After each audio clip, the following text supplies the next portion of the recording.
Hello and welcome to a video of examples of using SSS and SAS, triangle congruent shortcuts. So what we're going to do is we're going to be given some information, as you can see in each of these three examples, about some triangles that go with the diagram. The information that's given always has to go with some kind of a diagram. We're going to use that information to mark the diagram.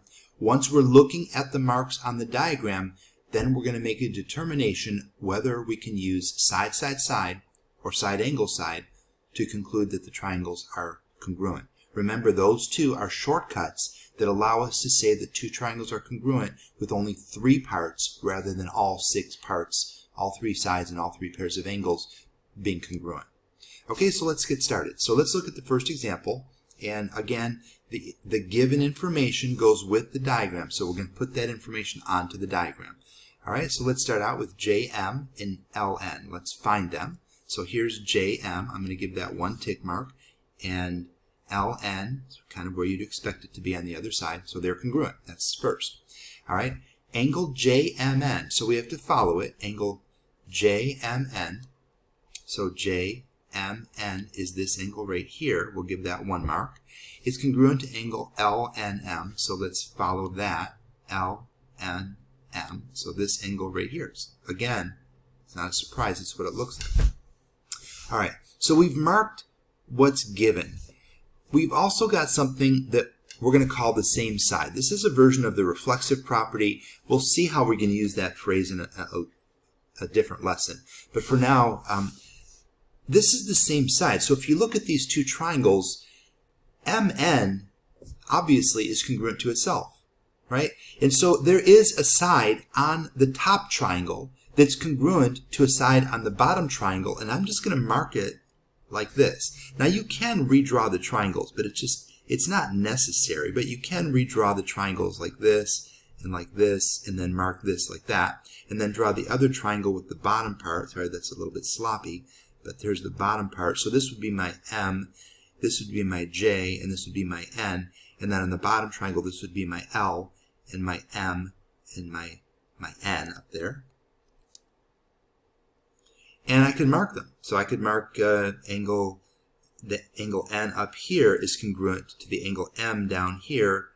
Angle or side JM is congruent to side NL, and the side that's the same side obviously is congruent to itself. Okay, so you can break it up into 2 triangles, but when it's not overlapping and it's kind of simple like this, I think it's better if you just mark it the way we see it. You still need to look at the triangles separately. So we want to look at just the top triangle first, and we want to follow around side, angle, side. And then in the other triangle, there's a side, angle, side. So these triangles are congruent by the shortcut SAS. And now we can state the congruent statement, which says that triangle, let's start with JMN, triangle JMN is congruent to triangle, and we have to think of what corresponds with J, and that looks like it would be L. And then what corresponds with M, well, we're talking about this part of M right here, and that corresponds with the angle with the vertex N right there. So that's going to be N. And then the N, likewise, corresponds with the M. It's all that's left, so it's got to be that way. All right, so there we go. Let's look at another example. All right, so again, we're going to take the given information, and we're going to move that information and turn it into marks onto the diagram. So JL is congruent to NM. So JL is over here. It's congruent to MN, which is over here. Okay, K is the midpoint of both of these segments. So K is the midpoint of JN. JN is the one that starts here and goes down here, so it's going to be, these two will be congruent.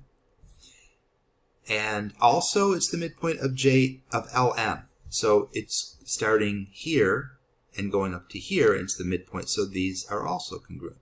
So I'm seeing side, side, side. So these 2 triangles are congruent by side, side, side. We'll start with L, JKLM. So how about JKL? Triangle JKL. I like to try to just go in alphabetical order. It's not necessary as long as the correspondences match up.